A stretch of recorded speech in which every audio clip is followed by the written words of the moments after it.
Here, so we can all stop talking, even though I know the Dinesh's like to keep chattering.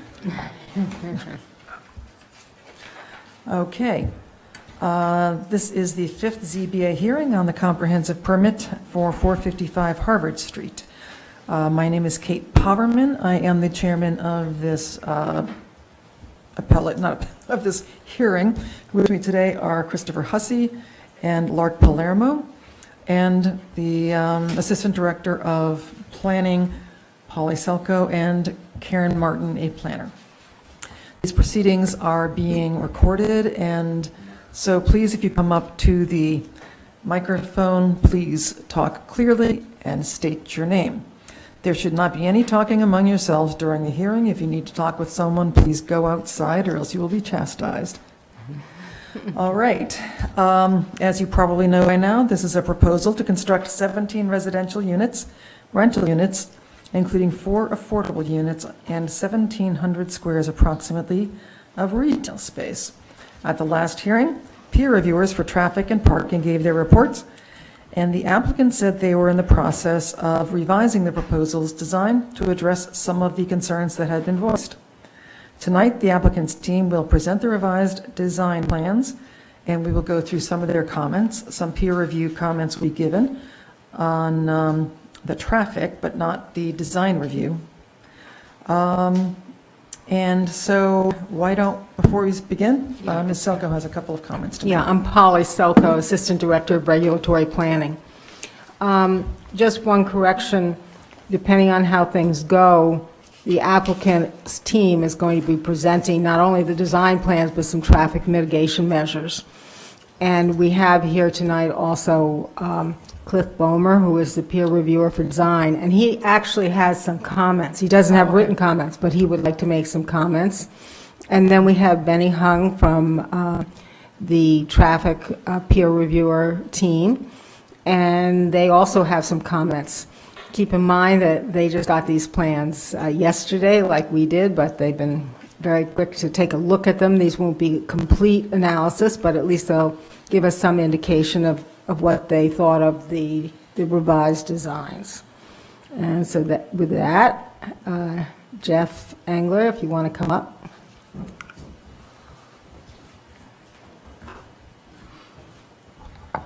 Thank you. For the record, Jeff Engler from SEB, consultant to the applicant. I agree with what Polly said. I think our intention is to go through the architectural and then immediately into the traffic, and that will conclude our presentation. I mean, as you've seen, it's pretty extensive relative to what we're planning to present this evening. So we'll roll the two right together, and then however it pleases the board to move thereafter. So thank you.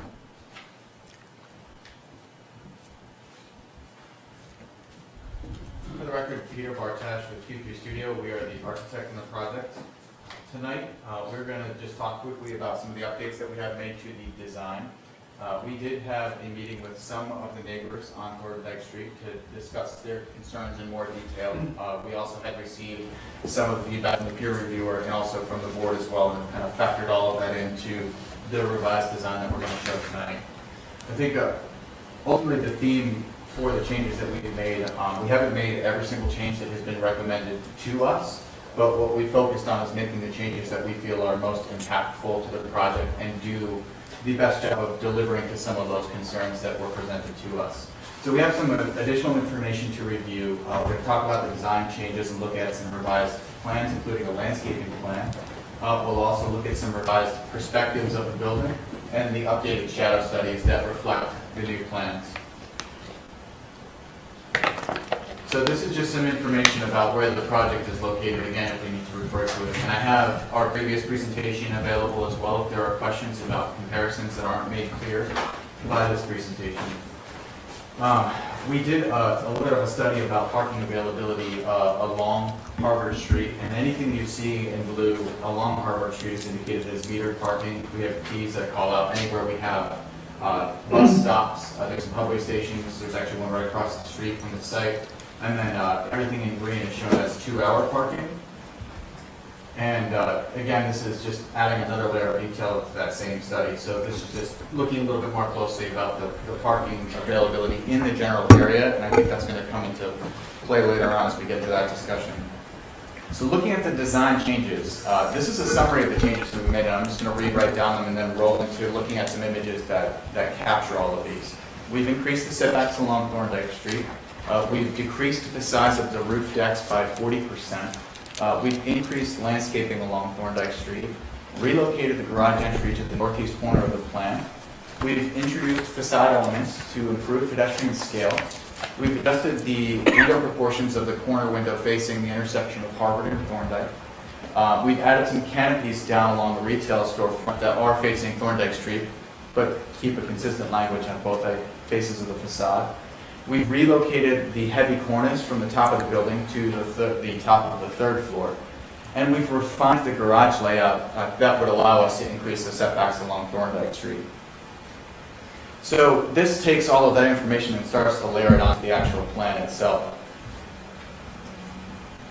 One of the things that became apparent as we went to our initial site walk with the ZBA and also then follow up with the site walk with the peer review architect is that our original proposed location for the garage entry was going to impact the existing street tree in that location, a hydrant in that location, and a utility pole. So in conjunction with those existing constraints and also looking at trying to increase the separation distance from the intersection at Harvard and Thorndike Street, one of the first goals we had was to move that garage entry as far away from that location as we possibly could. So we dove in immediately and started looking at ways to reconfigure the parking garage and to start to use that as a tool to preserve that existing tree along Thorndike Street, but also to start to give us an opportunity to free up area against Thorndike Street to start to create more of a setback. So you can see shaded in this light pink color, this is the setback that we proposed in the original plan.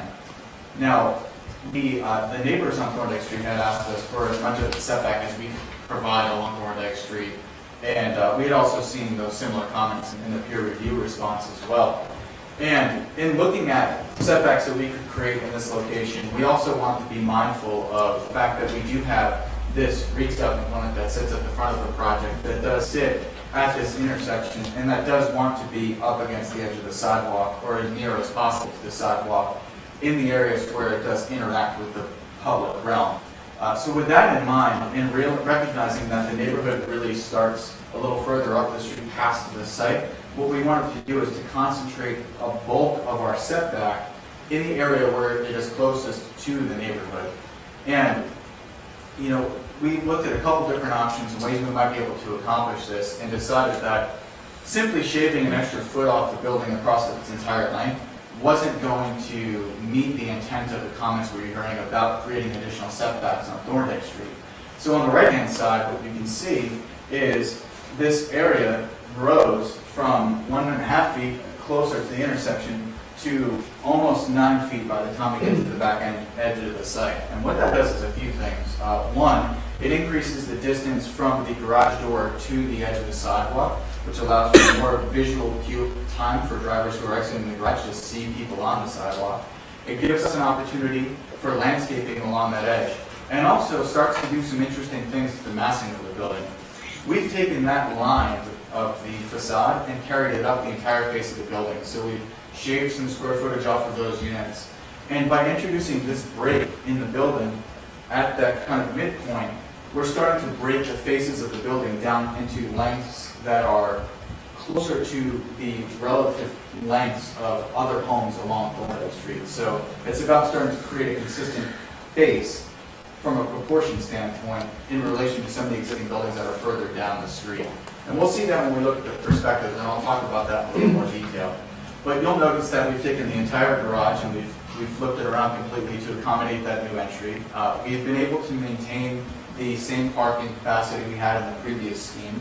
So we're still providing the 12 spaces plus one accessible space. The square footage of the retail is intact, as is the square footage of the lobby. The other big change that's occurred has to do with the elevation that faces the abutter at 78 Thorndike, so on the northeastern side of our plant. We were told to direct directed to focus specifically on our relationship to the abutter and on what that facade looks and feels like and how we're treating that edge of the project. So you'll notice that we've taken some of the utility and mechanical rooms along that edge, and we've turned as many of those doors inward as we can to start to really clean up that elevation.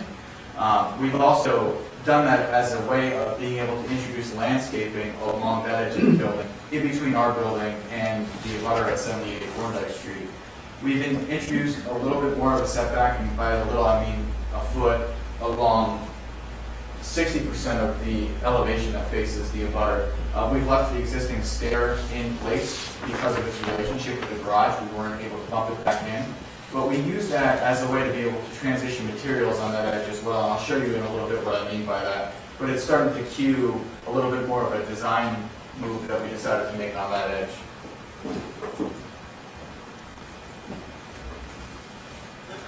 So these are some before and after comparisons. On the left-hand side, you have before. On the right-hand side, you have after. So starting with the top pair of images, the thing that's really most apparent to us is the change that occurs by dropping the cornice. Let me see if I can get it from here. Dropping the cornice from the top of the building, which on the left-hand side you can see is this dark shadow line, down to the top of the third floor. Oh, thank you. Perfect. Down to the top of the third floor here, the right-hand side. And what that does is it helps lower the proportions of the overall building from a visual standpoint, and it begins to actually, from the sidewalk in the immediate area of the building, it begins to start to cut down on the view of the fourth floor, which is why if you look at these images kind of back and forth, you'll see that the fourth floor appears as if it's taller in the left than it does on the right, but these buildings are the same height. You'll also notice that we've taken the scale of the windows at the corner and we've introduced some additional vertical mullions to start to improve their proportions and make their proportions more consistent with the other windows that we have on the facade. Again, that allows them to read a little bit more vertically and helps them feel like they're a little bit more gradual of a curve running around that corner. I mentioned that we introduced some canopies on the retail storefront facing Thorndike Street. You can see originally we did not have those canopies, but we did carry the base material around the corner so that it is wrapping the full extent of the retail, and now we have a consistent expression on both facades. The street tree that previously was removed to accommodate the garage entry is back in place along Thorndike Street. And then if we jump to the images below that, where we're further up Thorndike Street, facing back toward Harvard Street, you'll again see this break in the building is where the building starts to bend and allows us to create the landscaping on either side of the newly located garage entry. And originally we had a relatively flat, unbroken facade of brick that had a slight curve at the very end of it to start to provide a little bit of relief toward the neighborhood. Now taking the entire building facade and bending that facade backward to create that space, but we're also creating a stronger implication at the base by introducing corbelling and articulation in the brickwork itself to respond more to the human and pedestrian scale at the sidewalk edge. Visually, that does respond to human scale, but it also breaks up the proportion of this wall so that there is a defined base, a middle, and then the middle is capped by the heavy cornice, and you have the top up above with the upper floor that remains. And you'll notice that it starts to appear in this image, but on the very right-hand side, which is the side of the building facing 78 Thorndike Street, we've actually terminated the brick after it wraps the corner by about a foot and transitioned to a lap siding material. We want to be using a material along that facade that resonates a little more closely with some other traditional materials that are found elsewhere in the neighborhood. And we're going to look at the elevation in a second. Actually, might even be the next one. Nope, we'll get there. We're going to look at the elevation in a second, but we've left the stair tower brick and introduced lap siding on either side to almost mimic or resemble a chimney on the side of a residential house, in a sense. We're trying to create a little bit more of a residential expression along that side of the building. So looking at the revised plans, this is the revised ground floor plan, which we've looked at now in the comparison slide. We have some revised square footages associated with this plan as well, because we have reduced our square footages, both in terms of the footprint of the building, but also in terms of the residential gross square footage. Looking at the landscaping plan for a moment. So I mentioned that we had created opportunities for landscaping, and so it does start as close to the retail as we could get in this small planted strip that begins at the very edge of the retail where it terminates. As you travel further up Thorndike Street and the setback widens, we incorporate more and more planting until we finally get to the corner where we introduce a few of these trees that you see on the right-hand side. So all of the different planting materials and species are identified or tagged, and this is a rough idea of the palette that we're proposing for landscaping along this edge. Here we're looking at our typical floor plan for floors 2 and 3, and you can see that the chamfer that we've introduced, or that slice, is carried all the way up the facade of the building. In this light line is the property line, so we're bending away from that. And at the upper floor, what we've done is we've taken the edge of the building and we've bumped it forward toward these private roof decks to reduce the overall size of those roof decks so that they're a little bit more appropriate for their proposed use, and there's no question about are they for common use by the residents of the building or are they not. They very clearly belong just to these 2 units in the upper floor. And then here we have our revised roof line, which just reflects, again, that move. And the uppermost floor of the building is still set back about 20 feet from the property line. When we were looking at the difference between those 20 feet and about the 25 or 26 feet we had before, we recognized that there was no significant change on shadowing impacts or visual impacts based on the position of that wall as it relates to the property line at the rear side of the site. So looking at the revised perspectives, we looked at this in a little bit of detail on the kind of before and after comparison, but this gets us a little closer so you can see kind of the impact of having that base, of keeping the tree on Thorndike Street, some of the landscaping along the edge of the curve as well, and also the effect of lowering that cornice line along the building. Here we're a little bit further down Harvard Street. And again, you have that strong, heavy cornice line that creates kind of a visual cue for your eye to really cap the body of the building and help separate the top of the building from that body. And here we've seen this image as well, where we're looking on Thorndike Street facing back toward Harvard at the new garage entry, some of that landscaping, the kind of fenestration down at the brick level, and again, that heavy cornice line. So this is the elevation that faces 78 Thorndike Street that I was mentioning that we wanted to start to kind of create a little bit more of a residential feel with. We've not gone through the exercise of analyzing our proposed window locations in relation to existing window locations on the next door home, whether that is something that we're willing to look at and will look at as we move further through the design process. We still do have a few service and access doors and egress doors along this facade that access a sidewalk that sits between this building and the property line. And what's not shown in this elevation for clarity are the 3 trees that are proposed to be planted in this location here. It's important to note that there's an existing retaining wall that does run along this facade, and there's an existing fence that belongs to the abutter that does run along this facade as well, that roughly separates the entire first floor of their home from viewing this facade. Here we're on Harvard Street looking back down toward Thorndike Street, and this is really the area where we see kind of the most impact, I think, from the move to really bring this cornice line down. The building feels more horizontal, it feels more convincing as a building from this elevation. And we've also gone through the extent of looking at the existing vegetation between the proposed project site and the next door retail parking lot, and mirroring that vegetation as closely as possible to represent an actual condition in that location and what we expect you would see. Here we have our updated shadow studies, which take into account the new plan, and as I mentioned,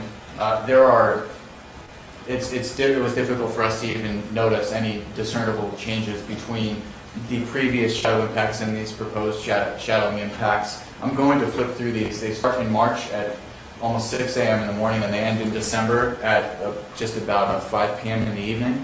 So I'm going to go through them without narrating all 46 of them or however many there are. But we can stop at any point if anyone has questions, and then we'll get to the end of these. So we're starting here again at March 21st at 5:50 in the morning. Anything in red is new shadow that's not created by anything that's existing. Anything in black is an existing shadow that either interacts with the new shadow or is relatively important in terms of its relationship to the proposed project site. There are other shadows from trees, there are other shadows from other structures as well. That level of detail doesn't really yield any sort of information beyond what's shown here, and actually we're really representing more new shadow than you would have because of those existing conditions, but we're trying to be conservative in what we're representing and show the full extent of what we think it could be if all of the landscaping went away and a lot of these other existing shadows weren't in play as well. So here you can see that there is shadowing that does impact the home at 78 Thorndike Street, and again, the change at the upper floor does not really change the impact on that home, positive or negative. It's almost exactly the same. And you have that through the afternoon, and then the evening, you can see we're adding a little bit of shadow down here. Here we're in June, 9 a.m., 12 p.m., 3 p.m., and 6:15 p.m. Now we're in September, and we're just before 6 a.m. in the morning. You were at 9 a.m., 12 p.m., 3 p.m., 8:15 p.m. just before the sun sets. And now we're in December and we're at 7:15 in the morning. Now we're at 9 a.m., 12 p.m., 3 p.m., and then at 4:08 p.m. just before the sun kind of dips down. So we're going to talk a little bit about some of the proposed off-site improvements as well.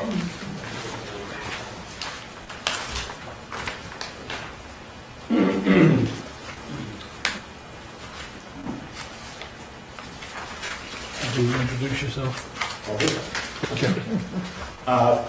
Good evening. For the record, Scott Morton with Vanessa and Associates. We're traffic consultants for the project. And we have been working with the town's peer consultant, Environmental Partners Group, on responding to their concerns related to traffic and access associated with the project. They had issued a comment letter on some of our previous analyses and reports. That letter was dated May 31st. We had a meeting at Environmental Partners Group offices on June 16th, and then we issued some comments responding to their comments. That letter is dated July 5th, and we have a copy of that packet. I think in terms of the Environmental Partners Group review focused on a few issues, primarily site distance, driveway access location, and then to a lesser extent, some of the details related to trip generation, type of retail associated with the site. And I think some of those smaller issues, those lesser issues have been put to rest. We're really focused now on site distances. One of the things that had come out of the Environmental Partners Group review was a desire to improve the site distance at the Thorndike Street approach to Harvard Street. And just to orient you, Thorndike Street approach kind of looks in the east and west orientation, and Harvard Street is the north-south orientation. So one of the things that they had suggested was looking at the possibility of curb extensions, which effectively push the stopping point of the side street further out into the intersection from the current location. You can see on this plan, the existing stop bar location on Thorndike Street is shown in yellow, and then the new site, or the new stop bar location shown in white, and that's 4 feet behind the crosswalk, which would also get moved further out. So it's about a 6-foot improvement, 6-foot distance where the stop bar is pushed into the intersection. So that improves that sight distance, sight triangle for vehicles exiting Thorndike Street. So the applicant has agreed to construct the curb extensions, and not only does that improve the sight distance for vehicles coming out of Thorndike Street, it also effectively reduces the crossing width for pedestrians. So it's a shorter time that pedestrians are in Harvard Street crossing that roadway, which makes for a safer crossing condition. In terms of the maximum improvement that could be realized out here, what we had talked about was removing this one parking space that's on Harvard Street. Currently, what you have is one parking space just north of Thorndike Street, the existing curb cut into the Indian restaurant, and then another parking space on the other side. Initially, we were talking about modifying the curb cut to be only for used for a loading zone between the hours of 7 a.m. and 10 a.m. And we had discussed removing this parking space so that there would be basically a free and open area from the intersection up to the other side of the property line to where the southern parking space would be. One of the things that we've discussed with Environmental Partners Group yesterday, and it's all been kind of last minute. We had a discussion yesterday, we had another discussion today about removing this parking space, but going back to allowing the use of parking after the loading zone hours. So what that would do, it may not be both spaces, maybe it's just one space that gets added back in, which represents really the relocation of this space to this area up here. It improves the sight distance, still maintains an improved sight distance profile through here, but also gets that one parking space back, so there's no real loss of parking out there. So that's that, and we're still that's kind of thinking out loud at this point. We're still reviewing the issues around that. But then so that's one key improvement that the applicant's making with the curb extensions. As Peter had mentioned, the other, really in terms of traffic, is the relocation of the driveway further back from Harvard Street and stepping back the building so that there's an improved lanes for sight distances. So what you have now,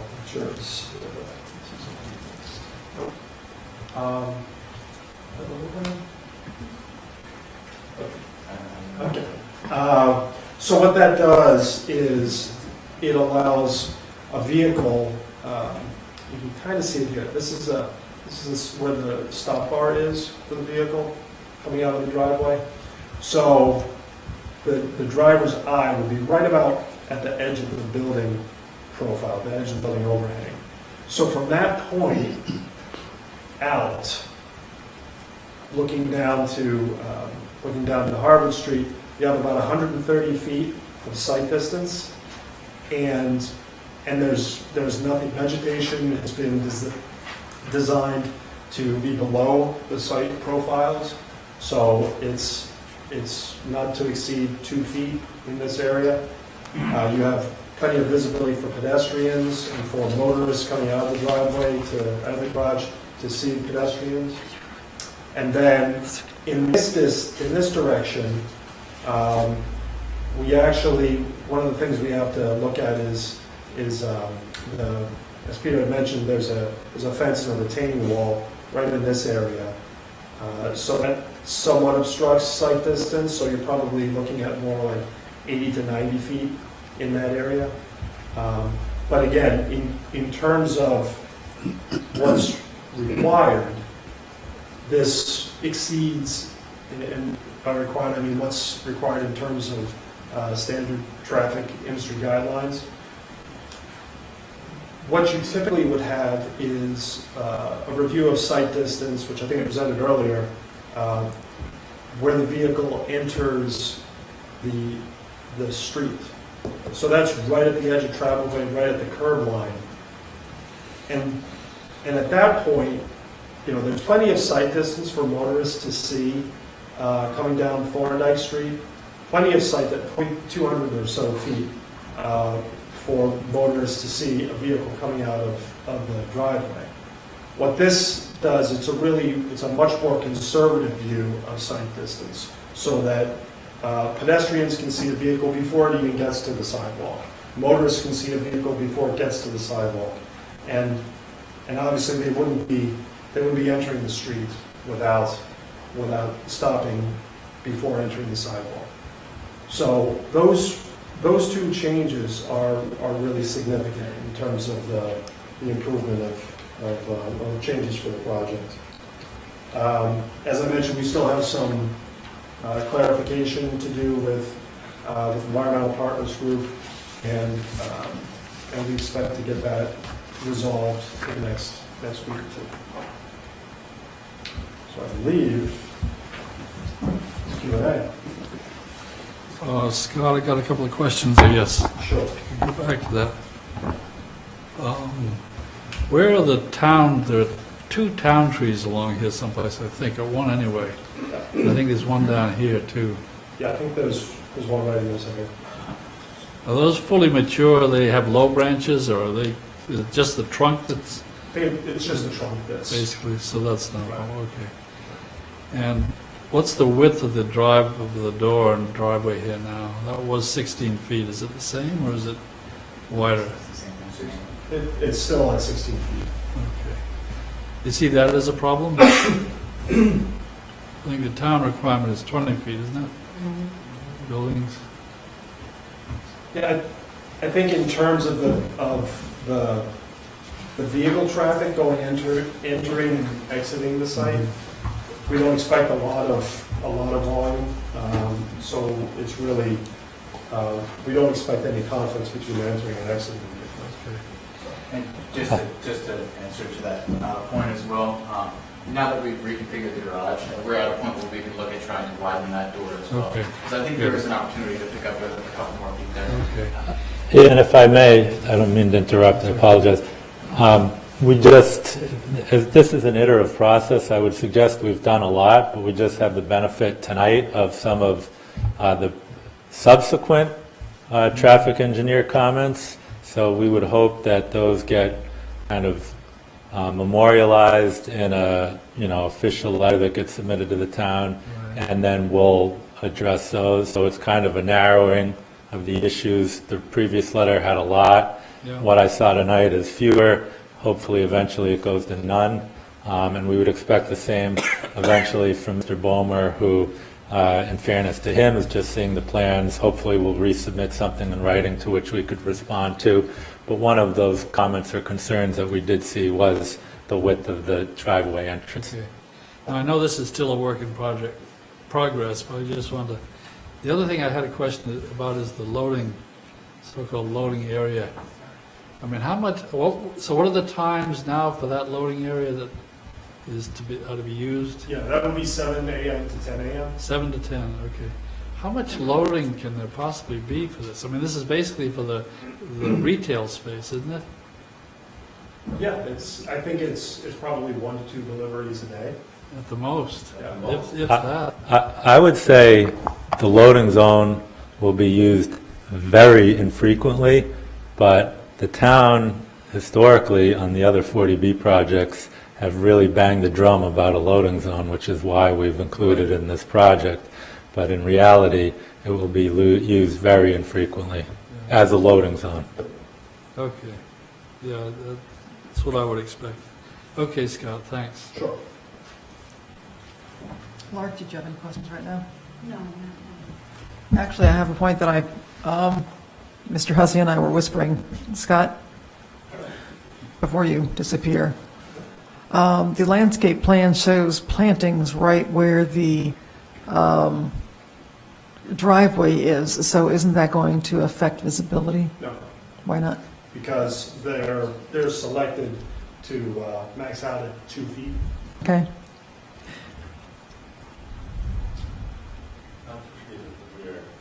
On the rear, okay. Yep, that would be great.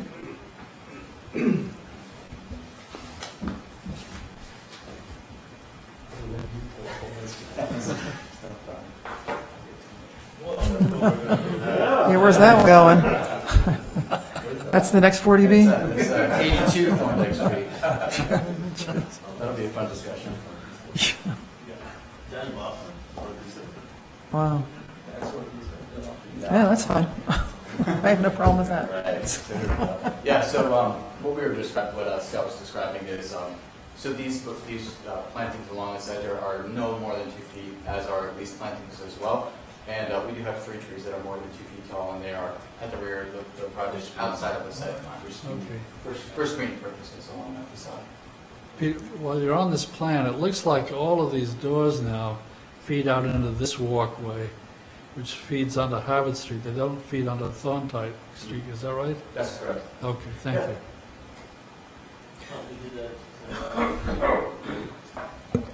I had another question in terms of the traffic. It also shows a bump out buildup on the property across the street of Thorndike. Now, how do you have the ability to do that? It's in At town property? It's in the public right of way. Okay, so you don't need permission from that property owner? No. Okay. That's all I have for right now.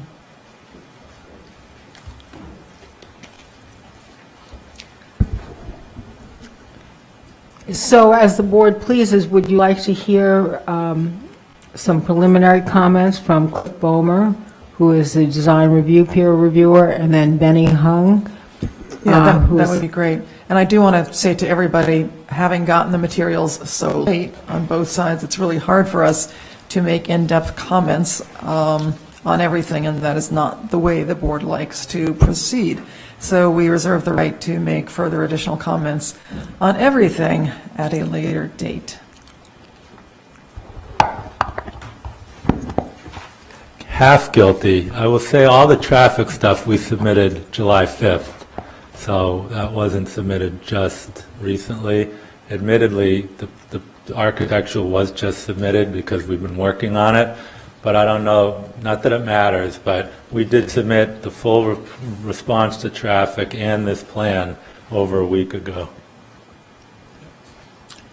Cliff, you want to come up? Hi. I will be brief, and I'm happy to memorialize these comments in a memo, for a more formal response from the developer. So I'm going to be very brief because I really didn't have a lot of time, but I did sit down in a very focused way and reviewed the drawings and actually the traffic report as well.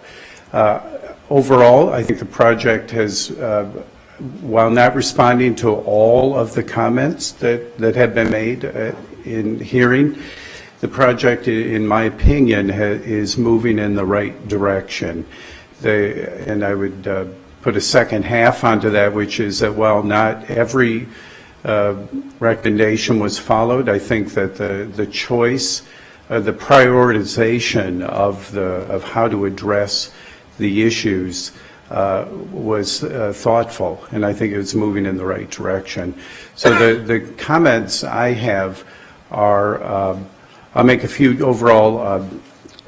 I think the context that it helps me to connect with is that we're talking about, and many of my comments are related to the fact that it is that we all want to see it as a transitional building. It's a building that's sitting on the edge of a district with very different development restrictions placed on it, and having buildings that really make a thoughtful transition from that commercial zone into the long-established residential zones is, I think, an important thing to look for. It sets out, I think, important criteria for review, for design review. And I think in taking that perspective, I think there are kind of three major changes that I think really have, in the final analysis, helped it look more residential. I think you remember from the first images, it did have a more of a sleek commercial look, which was particularly jarring on the Thorndike Street side. And as you certainly maybe recall, but my concern about the view when coming from Boston, because there is a very prominent elevation that's exposed because of that parking lot on the Starbucks side. And I think this happened, the reason that the building, I think, is now looking like a mixed-use building, which is what it is, but still having residential qualities. I think that banding, Peter did point out the change in that banding really did change the proportions of the building significantly. And I think you saw that in particular on the Thorndike Street side elevation, but also having that carry around on the northern elevation is a big change. The intensification of the detailing was also, I think, is really moving in a positive direction. You see that particularly on the Thorndike Street side, where you're starting to see a real base of the building defined that goes all the way to the end of the building, not just confined to the commercial area where it wrapped around for the first 40 feet or so. And finally, the setbacks, while not all of the setback suggestions were followed, I think that's probably for a square footage reason, although it does bring up a question I have. The increasing that setback and that notion of bringing the landscaping around and even wrapping it around the end of the building at the neighbor's end, I think was a really effective way, making it, as I was saying, this kind of notion of building that helps make a more gentler transition into that existing neighborhood. I think that helped considerably. So most of my comments are things that I think you should expect to see in future iterations of drawings, and certainly when you're with any final submission of a package. I think the most important ones for me are the mechanical equipment. I think what was not in the drawings yet, I think they advanced the more street level view, which I think was a legitimate approach, but now it's time to go back into the more technical side of drawings, bring the elevations up to speed with where they are now with accurate material call-outs and some ideas of where there is that intensified articulation and detailing of the buildings. I think I had some concerns about some of the material selections on the Thorndike Street side, in particular the metal screening at the parking level.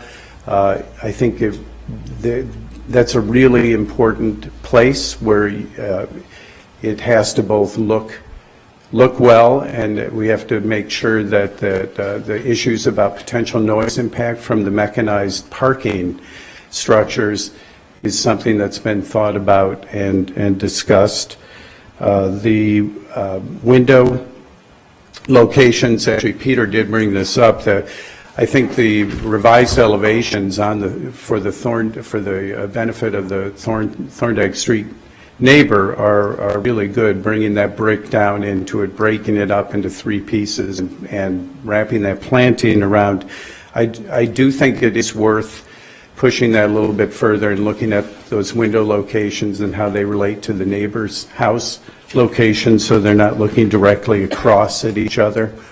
The landscape plan, as it continues to evolve, if there's going to be a transformer associated with this building, that's really important to know where that is. I don't know that there needs to be one, but I don't see it on the plan. I think the final point that I think if it comes to an approval and you're considering conditions, another suggestion that I'd made, and I think I've made with virtually all of these types of buildings, is to minimize the overall building height. And I think you saw from those renderings that there's been a lot of effort made to really bring the scale of the building down. But I would consider a condition that would set a maximum height on the building based on drawings that are still under development, with encouragement to the developer to find ways to bring the floor-to-floor height, or to keep it at a minimum without really destroying the quality of the either the commercial space or the dwelling units. But that's, again, I didn't have a ton of time to review it, but I can answer some questions. I probably observed some things that I haven't talked about. Mark? Nope. One of the suggestions I thought you made in previous testimony was to, this isn't a verb, but residentialize the facade of the building, especially on the Thorndike side, was to create bays or something like that. Because when I look at that side, it still reads to me, as a non-architect, as quite sterile. So that the changes you see as a planner and an architect don't jump out to me as much. So I'm wondering, so I see something as a bay, for example, as something which would harmonize it more with the neighborhood, or perhaps other suggestions you might have, which would either echo aspects of neighborhood buildings or just help harmonize it and be more of a transition. I think what I did see, and actually I did take note of that when I was reviewing the drawings. I think the approach that they took, which was intensifying the detailing of at the ground level, and also something that you notice in particular, I mean, the mutton pattern is also quite different in all of the windows, so that the more commercial look that wrapped all the way around on the upper levels now has, the windows are broken up by muntins, which I thought was working quite well. I don't think that means that, and I don't know if they studied looking at bays or not. I do see that, but I think for the non-architect, it's pretty subtle. And I would say especially because the style of muntins in the Victorian or late 19th century homes is stylized as 3/1 or something. I don't disagree with what you're saying. I like the stylized things better, and I like the idea of the awnings. I think that helps break it up. Yeah. But I'd like to hear my colleagues' thoughts. But I do think, and the neighbors, I do think there's something more that could be done to soften the aspect of something which otherwise still looks to me as very harsh and could be much more transitional. Maybe Chris could comment on that. As our architect. Right. Well, I think the introduction of bays is probably a good idea. That does soften the facade a little bit, and those bays would not be brick, they would presumably be another set of cladding sort of material. The business of muttons, breaking the windows up into making them look like little Victorian or colonial windows, I think is not a good idea. Yeah, no, actually, I agree with that. I do, but I was just sort of pointing out as to why that in itself is not something which helps make the transition. And I think the idea of bays or something like that is actually better. How would that affect the setback, though, from the street? Well, they've got the setback now. They could put the bays in the area where they've got more, some planting below, so they don't overhang the lot line. I don't think it's a problem. Although that's actually something I would like to bring up. I think, as I recall, all of us would like to have seen more of a setback on the Thorndike side I don't want to, I believe that's a no. I would have liked to have seen it to allow a more positive pedestrian experience. And I think that was one of the comments you had made in an earlier, in one of your earlier documents. I like what was done with the rounding. I think that was very nice.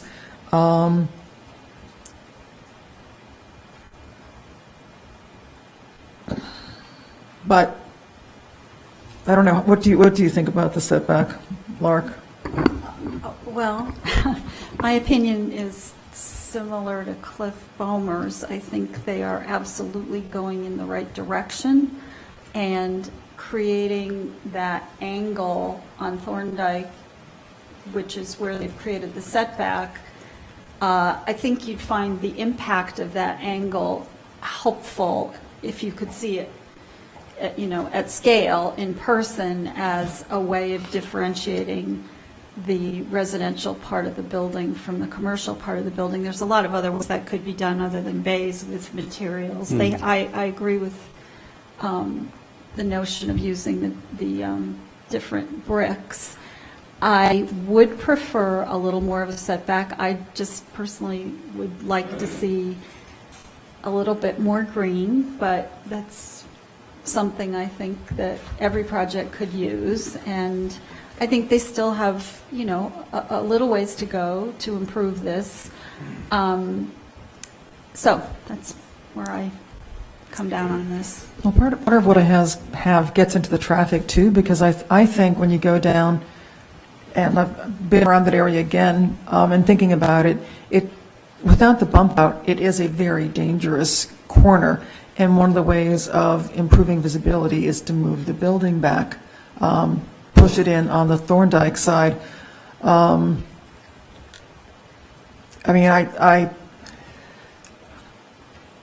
Until we hear more about the bump out, get the transportation board's views on that, the effect it will have on bicyclists. There are all sorts of safety considerations that I am not qualified to take into account right now.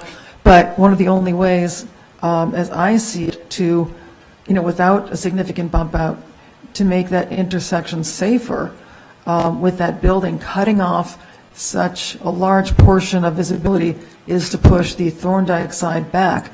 So I just feel like there are a lot of items that are still open at this point. And I see Mr. Engler has instantly jumped up to rebut my Well, point. if I could comment on that, we certainly understand that we need to work with the traffic peer review consultant on sightline concerns and whatnot. I can say, relative to the setback at the corner there, by right, we're allowed to be where we are for any development, whether the 40B or otherwise. Now, why do you say that? And B, on Harvard Street. And we cannot increase the setback on Thorndike anymore without losing all the parking on that side of the building. It's as tight as it can be internally, and I know parking has been a concern, and... So taking away parking as a concern, because I would say safety over parking is probably a sacrifice that people are willing to make. We'll just say that, say everything were up in the air, right? And certainly I hear your concern. Because with, the waivers you're asking for what? The side, Thorndike is sort of it's a side street and a front, right? So that the, a side yard setback is what, 18 feet you need? At least 18 to 20 feet? What? For what? For What is the curb setback cut? requirement for Thorndike as a side yard and as a front yard? Well, Thorndike is a front yard. Right. It's like 18 feet, isn't it? No. No? No, It's 10? I don't know, but it would Maybe be Well, no, because look at the waivers. I've got a note here that said it was 10 feet. 10 feet sounds right, yeah. Here's, hold on. For Harvard and Thorndike. It's a waiver H.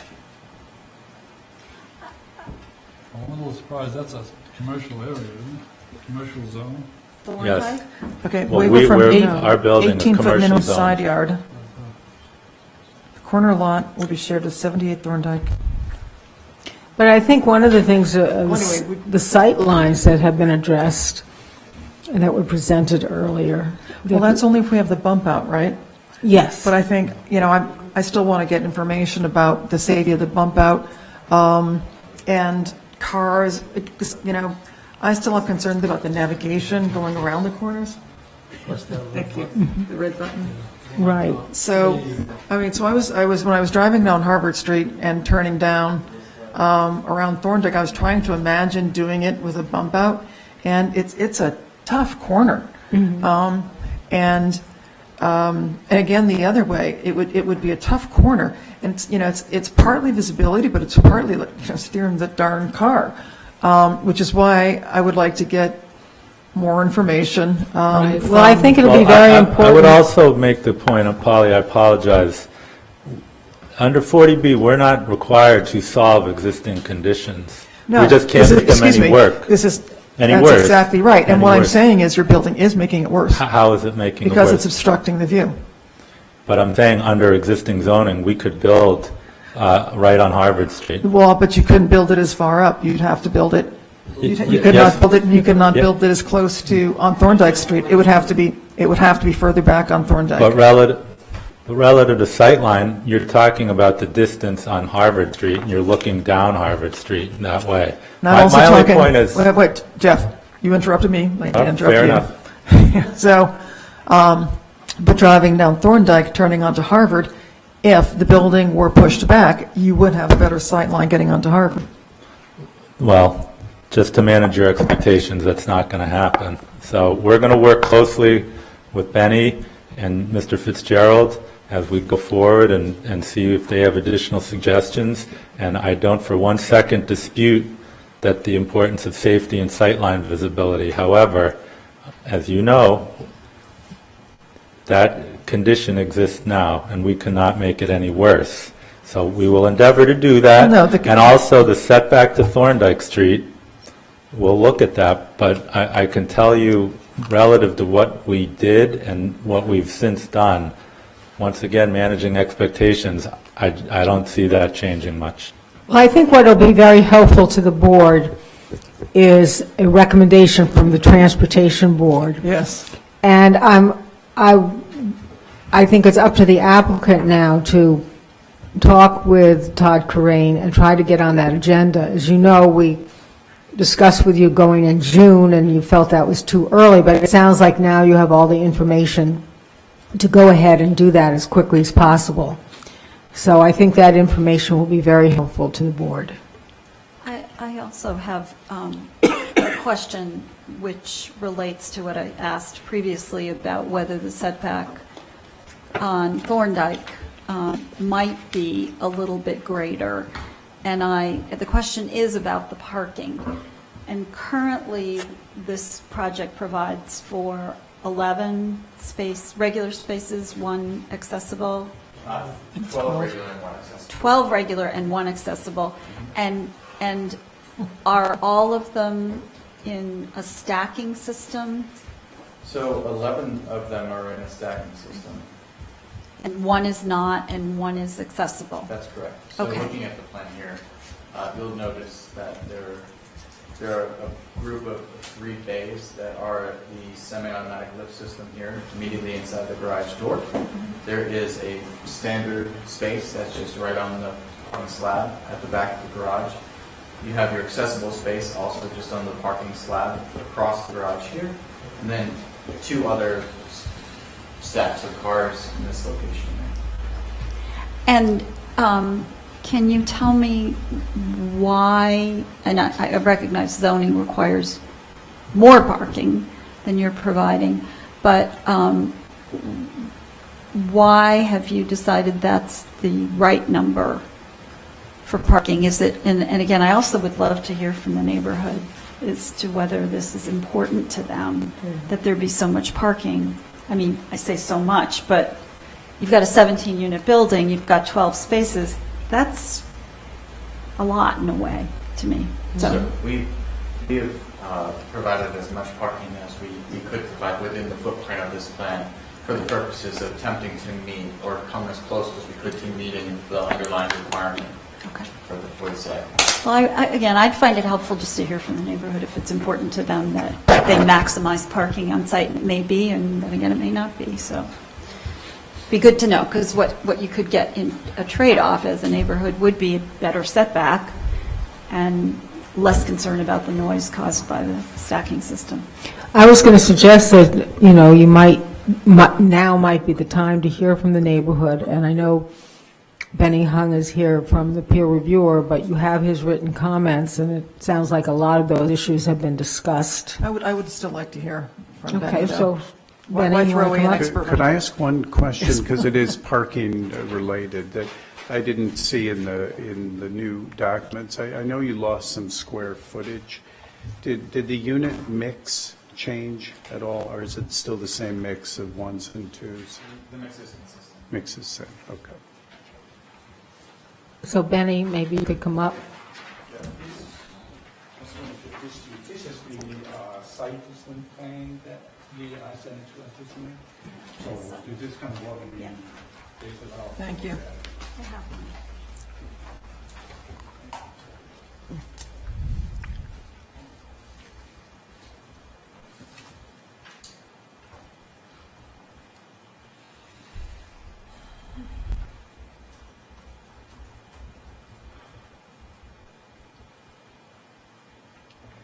Great.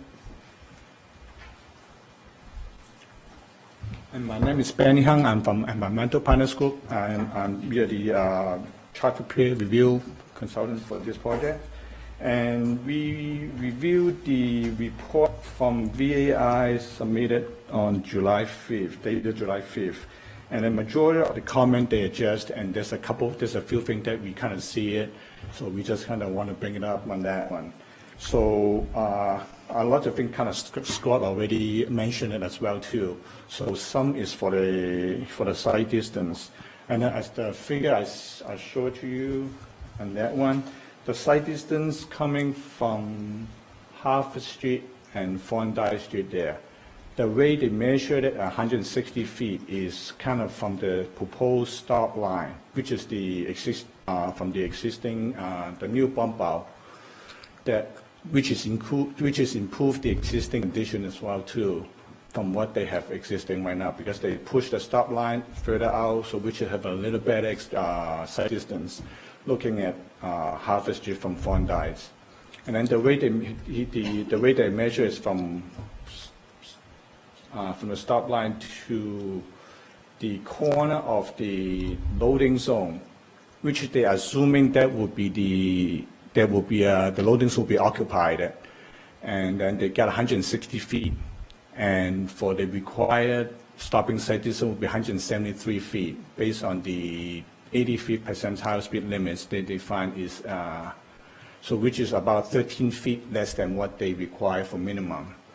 And as I mentioned, because that dimension is kind of measured from the corner of that, assuming the loading zone is been occupied, but it seems like the loading zone will be rarely used in general terms, and after the hours, the space will be pretty open, so which will be opens up some site distance on that corner, turning from Thorndike to Harvard Street. And then the other comment that we looked at is the driveway opening in here, so which is the revised plan. They had the setback, which is kind of, they improve the site distance, and only thing would be the existing fence at the corner between the abutters. That might be blocking some of the site distance there.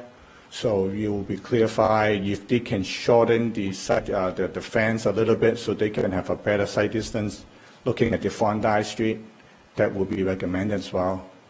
And the other thing, back to the Harvard Street. So that one, they have to minimize the the first parking space, and then the loading zone, there will be no parking after the loading hour.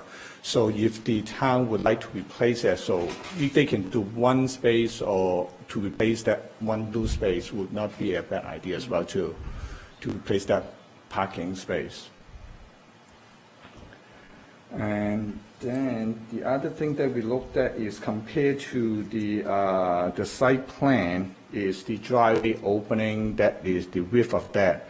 And seems like they're still working on the design, the final design plan, and seems like they can widen a little bit. So which is we recommend to widen a little bit for a truck, for a car turning from the garage onto Bondi, would be a wider curb cut. So probably something that seems like they can work out with that. And then the last thing would be the driveway opening, the existing driveway opening in here.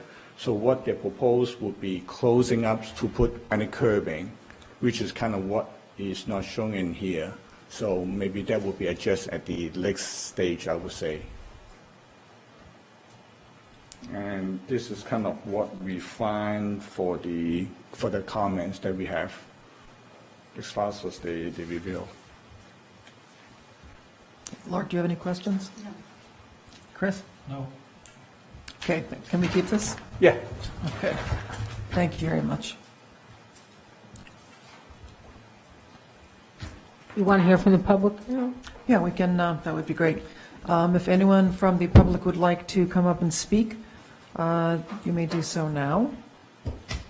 And it looks like nobody wants to come up. Oh, great, come on up, introduce yourself, and give your name and address, please. Sure. My name's Tom And Schlatter. could we turn the lights up, please?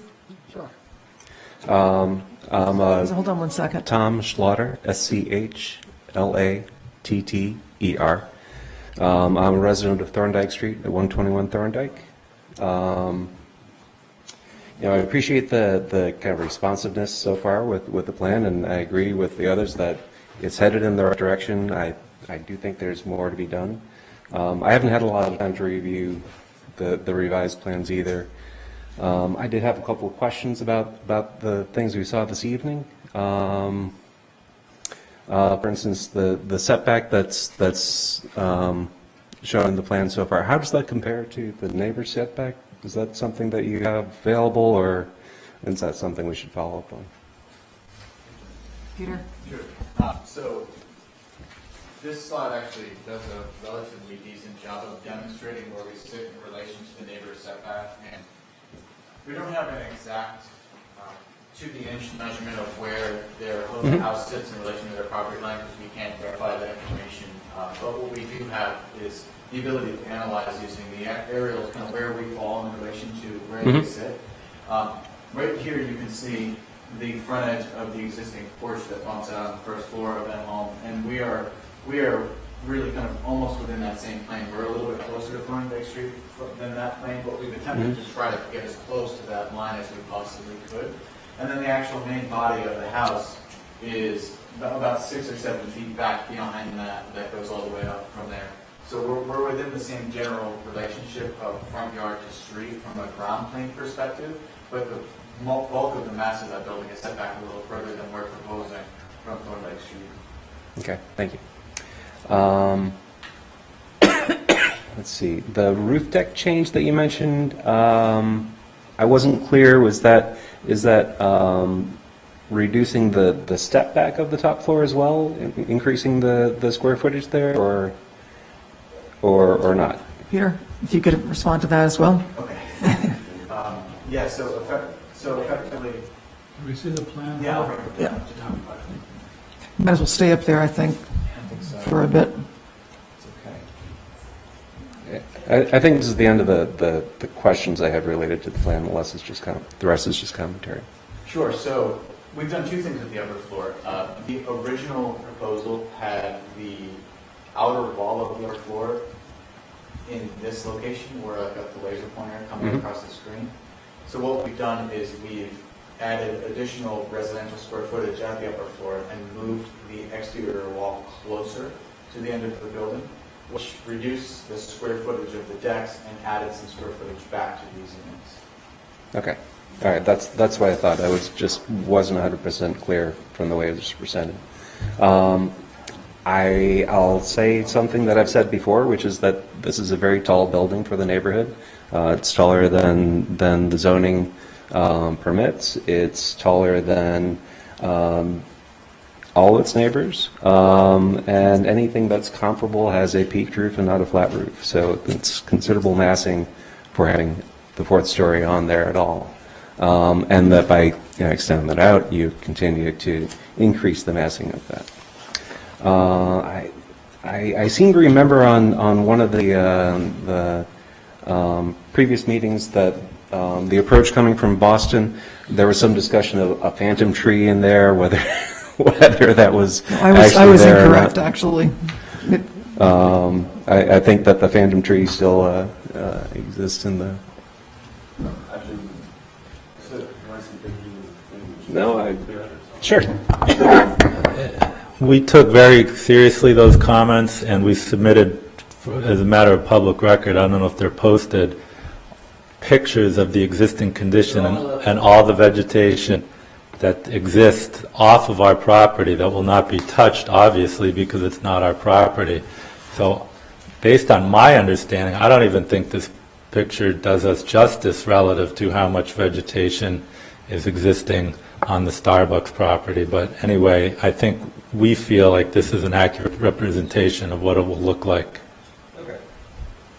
All right, appreciate the clarification on that. My other question about the intersection redesign, and I guess this would be for the town, instead of just doing one side, which is a little bit kind of new dress, old shoes as far as the intersection design goes. As far as the intersection design goes, where it's just a redesign on one side, which to me, then just... The intersection, the whole intersection of Harvard and Thorndike? Right, you're instead talking of about? just I think of it as the downhill side, but... So you're talking about all four corners of the intersection? Right, is that something that would be in discussion with the town, or... I think you should go to the Transportation Board meeting, and that would be a good time to bring that up. Okay, all right. And so, would we be able to send out a notice of when that would be, Polly? Absolutely, yeah. Okay. Okay, and since you had the question about the parking, as a neighborhood resident, the parking that's there isn't that important to me because I wouldn't be using it. I think if the space rentals are limited to tenants, that the number seems okay, as long as the town would enforce the overnight parking ban, which is already somewhat unevenly enforced on Thorndike Street as it is. Actually, that's a very good point. It is, in fact, the intention to limit parking to tenants? Yes. Okay, thank you. Okay, all right, thanks. Hi, I'm Sloan Shaw. I live at 88 Thorndike Street. And I have been watching this presentation, and I really notice how these trees, I know that you say these trees are accurately represented, but this building slants going up. There's a hill that this building goes up, and these trees are not as tall as 47 feet. I actually looked at them. And I thought that the need in each one of these drawings to put so many trees around it is hiding the fact that this is a huge building. When you look at this scale of 47 feet, you're showing trees as if they are the same height. And that's ludicrous. They're not. And I know what the trees are that are right there. So I think the need for that vegetation is showing that there's a problem with the building. And the problem that I see with the building, and I wondered if you could please... would you mind putting on the thing with the intersection, the four-way, with the bump out? Yes, please.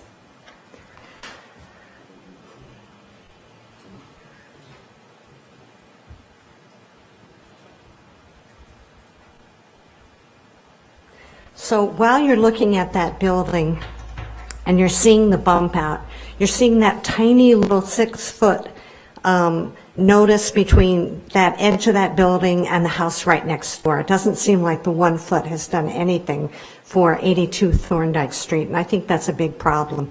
And I think that that problem is noticed all the time because you keep talking about the third floor being set back. But the second and the first floor and the other floors are right next door to that building, and that's not doing anything for that building. I think that's a big problem, and other people, the 40 neighbors that came to that neighborhood meeting, all mentioned that it's too close to the neighborhood building. The other part about it is in the 40B guidelines, which I went back to, they talk a lot about the proposed design construction being compatible with the adjacent properties or minimize the difference between new and existing structures. And it says, do the street and landscaping details minimize the differences? And I know you were talking about the details, but what we're really talking about is talking about a bump out of 6 feet out that goes into the town streets at Harvard Street that's destroying the bike lanes. And that building is so out of context that it needs to push itself out 6 feet. Instead of doing that, push the building back 6 feet all around, and that would make more sense. So the last thing that I wanted to say is about the parking. As a neighborhood resident in that area, I would be happy to let go of all parking requirements if we could push the building back and make it smaller. So you'd have the same amount of tenant space, but you wouldn't have the terrible noise of the parking garage, the problem of that parking system not working when the electrical goes out, which it goes frequently on Thorndike Street. And I couldn't get the exact amounts, but we've had at least 6 outages in our neighborhood for whatever reason. They're always building right in front on N-Star. So when that happens, the garage is going to be a big problem with the mechanical system, and it's going to be a problem with snow and a rainstorm like this when it comes in and doesn't affect and affects the mechanical system. So as a resident, I would say yes, take away the parking requirement and make the building fit better into the neighborhood. Thank you. Thank you.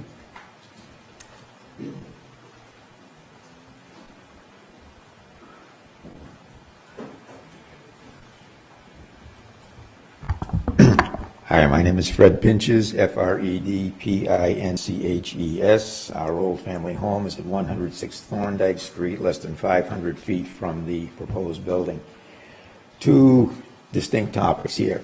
The Thorndike Street parking thing and these bump out, bulge outs, whatever the latest euphemism is basically going to be funneling traffic into a smaller width street on Thorndike Street, which is a very active street in many different ways, all the way from residents trying to get in and out of their driveway, all the way from large vehicles that are coming up the hill from what is now called Hamilton Square at the Transportation Board from Clearflower Bakery. Putting these bump outs in here is going to be pushing traffic way out into Harvard Street, particularly large vehicles like a 40-foot trailer that has just come from Clearflower Bakery. And again, possibly pushing traffic over the yellow line into opposing traffic if they're making a right turn. And again, that could easily happen with a 40-foot trailer. Also, the question here, we show basically simultaneous bump outs on both sides of the street. This kind of work is very expensive. I think the Transportation Board and Todd Corain says just putting in an ADA curb ramp costs the town $10,000. So how are we going to be moving curbs, bulb outs, everything else? Who's going to pay for the other simultaneous bulb out on the other side of Thorndike Street by the service station? The proponents willing to pay for all of that, or is the town going to have to eat it? And again, the question of the traffic on the northbound side of Harvard Street, as I mentioned at my last comments at another meeting, is very much faster, or could be much faster on the northbound side than the southbound side, because southbound, coming up the hill from TJ Maxx, coming into a high density, more the JFK business district, things are slowing down. You're approaching the Fuller Street traffic light. The other way, you've got the exact opposite. You've got traffic leaving the Fuller Street traffic light, possibly waiting a red light, and then they see the hill going down to TJ Maxx. I mean, it's like a freeway. The traffic is accelerating at that point, and any traffic that's going out into the street like that is going to be a serious conflict. It appears that they have kept the bicycle lane, but again, you're funneling traffic to one lane of traffic into a fairly high-speed flow of traffic, or it could be a high-speed flow of traffic, and again, you're exacerbating a lot of problems that are already there. The discussion tonight has been mostly on sightlines and what you can see. I think another question, which is just as important, if not more important, is where can you go? You're trying to pull out in the street down there, and you've got traffic coming at you from 2 different directions at high speed. What's going to happen then? And if a biker happens to be in the middle of the whole thing down there, where is the biker going to go? Throw in a few pedestrians who now may be airborne after they get hit. And I'm not trying to be sarcastic, but these are serious safety questions. I think there's a lot of problems there. The next topic is moving up Thorndike Street into our neighborhood. I think Mr. Hong referred to this right at the end, the width of the driveway. Again, this is a driveway that is adequate as a straight driveway. But cars coming out of this garage are not going down a straight driveway. They're making a turn across from a busy service station and everything else on a street that is two ways with traffic going in both directions, often zigzagging in and out of parked cars just so they can pass each other. So again, the potential conflict there is substantial, and the risk of that conflict is also substantial. Also, the question now, if the garage door has been moved back so it's more out of the way, which aesthetically looks nice, practically speaking down there, what kind of a garage door are they going to have? Because I think at all previous meetings they said that there's going to either have to be or will be required a garage door. I don't think you'd want this building left open, the garage left open just for security reasons. You put a rolling steel door in it that's going to be going up and down like about 25 feet from the abutter's, living room or dining room or whatever happens to be on that corner of the building. I mean, it is going to be a very loud situation. And if it's not a rolling steel door, any kind of garage door, section door, whatever, with the exception of like a folding accordion door, which is simply not practical and I don't think is ever used for a garage like this, it's going to be making noise. And then you show the parking spaces in there with the stacked parking. Two of the parking spaces were shown to be basically up against the back wall, so now you've got the sound there. I think they did show mechanical rooms or some kind of service rooms between the garage and the exterior wall by the abutters, but still you're going to have a lot of sound, a lot of noise. Those mechanical rooms or service rooms could be an echo chamber for whatever noise is there. I mean, it's going to be a nightmare for the abutters, or it could be with all this assortment of noise going through. They refer to the fence and the wall there, which is the property of the abutters. I think if anything else should be required, that the proponents replace that fence with an acoustical fence. Right now, it's basically your old stockade fence, which is probably like 30, 40 years old at least, which is adequate in a residential neighborhood. That's all you need, something basically your fence on your property line for some privacy. We are now talking about a big development. We are talking about an active development generating sound, and I think that they should be required to replace that fence at their expense, even though it's not their fence, with an acoustical fence, something similar to what they use along the highways. If anybody wants background information, I think you can talk to Mass DOT on what they have to do when they widen a highway near development so that they don't drive the neighbors crazy with the highway, the traffic from the noise from the traffic. So I think that should be required. Also, that stockade fence, I think, is approximately 6 feet high. Again, your basic residential stockade fence. And again, any new fence, I think, might want to go to 8 or 10 feet high, again, for acoustical control. So again, the neighbors have some protection from the noise and activity that's generated in this building. And the last thing on acoustical control is now that we still have the original plan, which hasn't changed much because it's one of the few things that hasn't been controversial on this plan, are all of the individual HVAC units on the roof. On a hot day like today, particularly when it's humid and all of these units are going and every one of them has got their own fan and everything else, there's going to be noise. If you go near any large building, particularly at night when it's quiet, you can hear the mechanical systems on the roof going and going. And even though it's kind of a dull hum, it's still there. And if you listen to the dull hum all night long when it's right next to your home, that's a problem. So again, I think that they should be something there down to some kind of acoustical control, either a acoustical fence around these things on the roof or some kind of soundproofing or something down there to control the noise, which even though each unit may not be all that much, you put 17, 18 of these things on there, plus the garage, plus the retail space, you're going to have a lot of HVAC equipment on the roof making a lot of noise, in total. So I think they should be looking at that. And so that would be my comments on the plan. And one last thing, not to add any more controversy, since this presentation is public record and we have seen mystery towers appearing periodically in the presentation, could they please tell us what are these mystery towers? And is this is this going to be the next 40B or 80B or 120B that we're going to have to be dealing with in our neighborhood or our development? So if I could ask, not facetiously, but I mean, again, it's on public record. What is it? Thank you.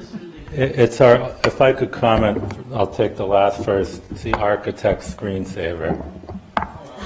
It's not a proposed project. We apologize if you did not like the screensaver. Secondly, And who are you? Jeff Angler from SEB. I think it's important to note the bump outs were recommended by the peer review consultant, all right? Not by we as the applicant, by the peer review consultant, all right, as a good mitigation measure. So there's all these aspersions, like we're coming forward with something that's our own devices. We're working with the town's consultant to try to identify ways to address the issues, and we've done that, and we will continue to do that. The bump outs are not in the bike path. They're not narrowing the travel way. All of these allegations are just frankly not true. Second of all, who's to say the garage door is so noisy? My clients have a 65-odd unit rental building with the garage door is very quiet, and we would be happy to provide a spec of what that door is. Second of all, relative to the hum and the mechanicals, we hear this on every project. Who's more impacted? The people living right underneath that equipment, or somebody 50 feet away? People paying a high rent on the top floor are... Okay, you know what, one at a time, one at a time. If Mr. Angler needs to vent, let him vent, and then we'll continue. Well, it's not venting, it's a point of fact. So my only point, and then I'll sit down, thank you, is that people living on the top floor are not going to want any noisy HVAC systems any more than anybody else in the neighborhood. Okay, thank you, Mr. Angler. Okay, Mr. Herskovich, The clients would be paying for the bump outs, not the town. thank you for that clarification. Mr. Herskovich.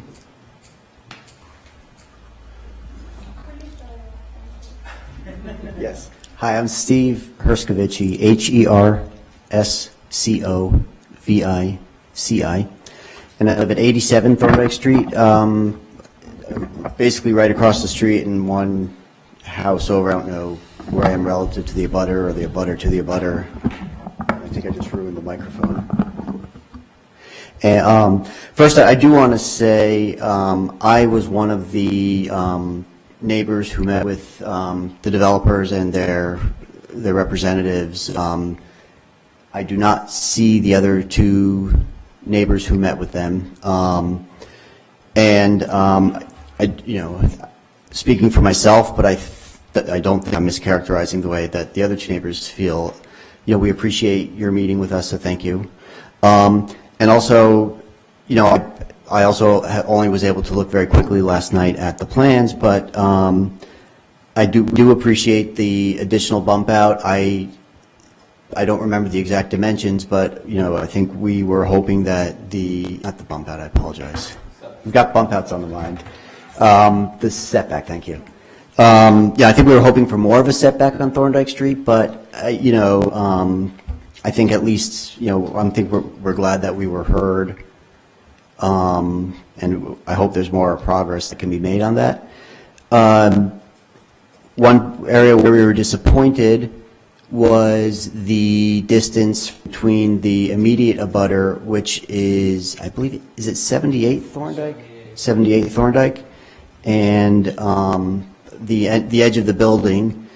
I think we were hoping on their behalf for more space. And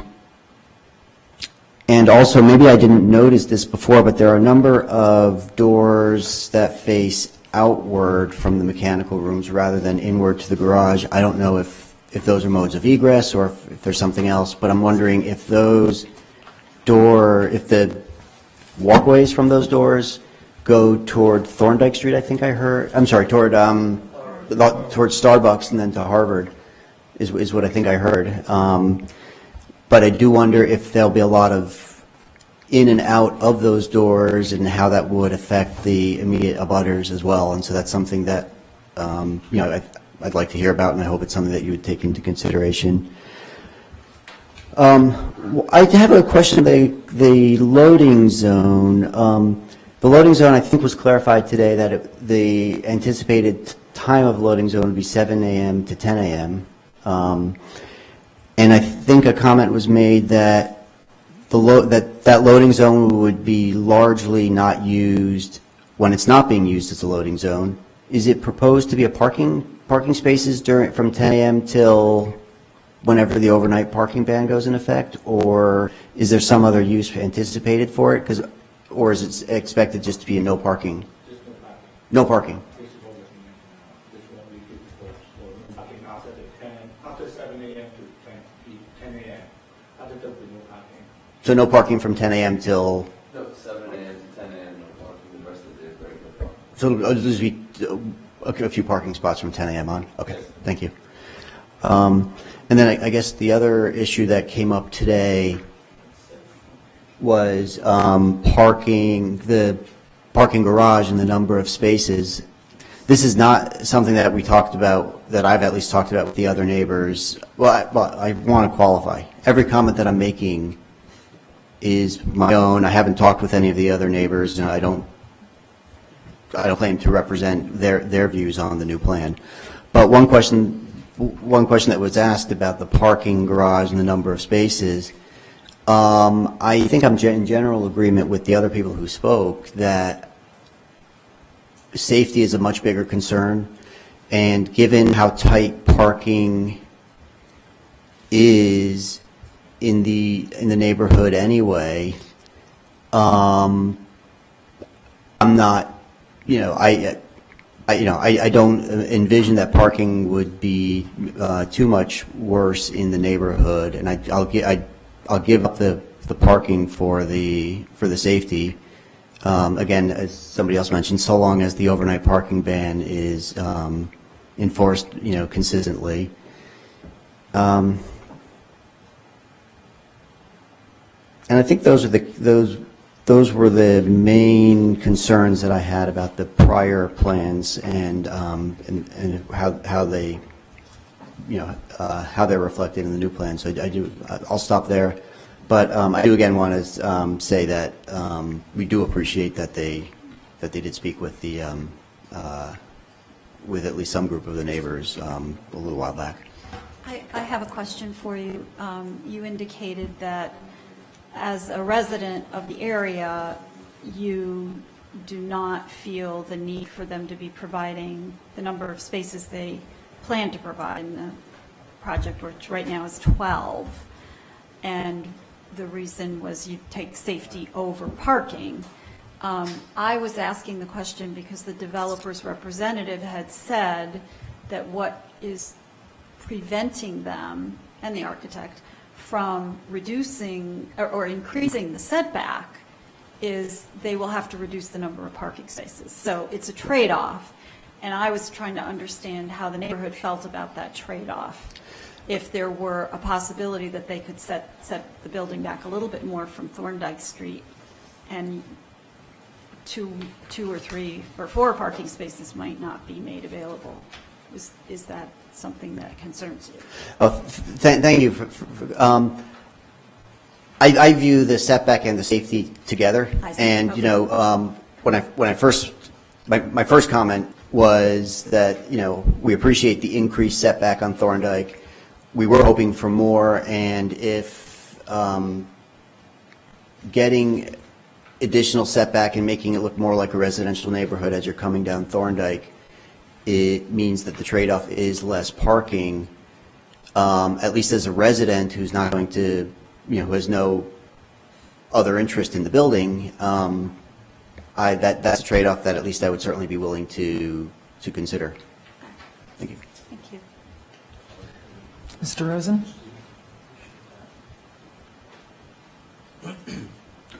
Hi, good evening, everybody. I'm Mark Rosen. I live on Thorndike Street, and I appreciate the opportunity to address these new plans, which I only actually saw this afternoon. So if you all saw them yesterday, you were that much further ahead of the game than me. But I'm in agreement with the board that we would all like to see these plans a couple of weeks ahead of time. Don't drop them on us at the last minute and expect to have an intelligent conversation. It's very difficult to do this improvisationally while you're sitting taking notes. But one of the things I did want to point out is that there's when you drive down any road and they take away a lane, you'll see a sign. And usually what happens at that point is it's a merge point and you have congestion. And I think that's what's going to be happening with these bump outs. Aside from complicating the intersection, it's going to cause for traffic congestion right at a point where you don't need to have that congestion because you're already having it, because traffic is backed up from that intersection all the way down to Commonwealth Avenue. In fact, traffic is pretty much backed up between Com Ave and Beacon Street. It's pretty much backed up, I'd say, about as far back as Fuller Street, which is if you were to go down below the photograph, you'd see a line of traffic. And that's during the rush hour. That would be during the time when they proposed to have a loading zone, which somehow feels counterintuitive with the bump out because, once again, trucks in the loading zone would limit your sight distance in terms of safety. But I did some research into lift systems, which is the mechanical parking that's proposed by the developer team. And I found out that it's a very noisy system. It consists of a metal plate that a car drives on, and the metal plate is dragged across the floor and then kind of shuttled through this mechanical system. And they have videos on the web. You can look at them, and they're quite noisy. There was a sheet that was put on the web called parking specifications, but in reality, it's just a parking machine parts list. It's not a specification sheet insofar as this. It does not give any measurements as to the sound output of these machines. Typically, these machines put a sound output of around 100 decibels. The last machine that Jeff brought in for consideration before the board was a trend vario system from Germany that froze dead in its tracks at about 30 degrees Fahrenheit. We didn't find that out until I actually did some research, but they actually publish specifications, so they let you know the operating temperatures and the actual sound output. But this information is not forthcoming from lift systems, so it makes me think if one is touting their sound level at 100 decibels because it's so quiet, someone's not publishing their data, it would indicate that it might be higher than that figure because they wouldn't want to defer sales. They wouldn't want to have people move away from them because their system is a little noisier. Now, the thing about this lift system, and I called these people yesterday on the phone and spoke with a service representative about how this machine works. I believe, if my understanding is correct, and I could ask the architect on this, is this an open-air garage? In other words, are there open windows around the garage and like you're talking about screening or something like that? Is that correct? Can you gentlemen in the front row answer that for me briefly? Yes that or would no? be helpful, Peter. I think Cliff actually wanted to know a similar question. Lift system, the one that you're using for this, they're in Los Angeles? What is the name of it? Lift Systems? I believe something like, I don't have the exact name in front of me, but I call them. That's the company that you put as a specification sheet on the web. What company are you using? Okay, Do you wish to tell us at this point, Okay, or is it Mark, going we'll to get- stay a secret? We'll get into that in a minute. Okay. And I will also specify, this might be something I'll talk, Polly can ask it. We can ask Polly about it. Sure. About how to deal with that in the conditions, about whatever system is put in not reaching above a certain Sure. noise level. I mean, Right. it's a very good point that you raise, and we'll, once you are done, once Peter is done, we will ask what system that the Yeah, and the developer's reason I thinking asked the of using. question, thank you. The reason I asked the question about is the garage is open or not is because when I spoke to the people in Los Angeles, the company that they put on the web is the machine, or maybe what they really meant to say was this machine or equivalent, because I used to do purchasing, and when we would put an order out for bid, an RFP, we would say or equivalent, so maybe that's what they're talking about, but I took them literally to mean that was the machine they were planning on installing. Number one, I found data that said that 50% of the cars manufactured today do not fit these types of devices. They just won't fit in there. Number two, if you go on the web and look at the promotional videos, you'll see that all the vehicles are small-sized cars, Mini Coopers or smart cars or something of that nature. So that gave me pause, which is how I found out the data about whether or not the cars actually do fit in these machines or not. But what I found out from these people is that they're really meant for subterranean garages and not enclosed garages because they're not weatherproofed. And I asked them if they are able to withstand rain or windblown snow, and they said, no, they're not, but we're working on waterproofing them and weatherproofing them for that type of situation. I appreciate your concern, Mr. Rosen, but if they don't work then to some degree that's the developer's problem. Okay. So, Okay. and it's something we can deal with. Yeah. Down- My primary down- concern down- is the noise, I think, from the I machine. think yeah, that's the more most than anything critical else. issue. And also, what is the address of your property on, not Thorndike, the The other property. Marion Street? You have a Marion Street property, 45 Marion, where you have a garage door, which is, I've had one complaint in one. okay, year now. where you have a garage door, which is similar, as I believe, to the one you're using? Yes. Never interrupt the chairman. So, if you want to drive by there and look at the garage, my understanding is that the door there is similar to the one that will be used here. Okay. And I No, understand there's not been one That's helpful complaint. information, thank you, yeah. The other question I had was, Okay, Get yes. the answer to the, I Go just ahead. want to hear What- the answer to the question you Yeah. asked the architect, which is, Yes. what is the exterior of the garage? Yes, so, in response to the question about the openness or closeness of the garage, we are not proposing that this garage is naturally ventilated, meaning that it's open and using air to move Good. any sort of exhaust through the garage. It is a mechanically ventilated system. If we look at the plan, which I'll actually bring up to help make this point. So if we're looking at the plan, the reason for that is we have either stairs or service rooms on two of the sides of the garage. We have the retail on the third side. And the only side where we have any opportunity to introduce any sort of openness would be along Thorndike Street. So in relation to looking at how these systems are designed and the way that they're specified, we haven't gotten to the level of detail of actually designing the mechanical system for the garage.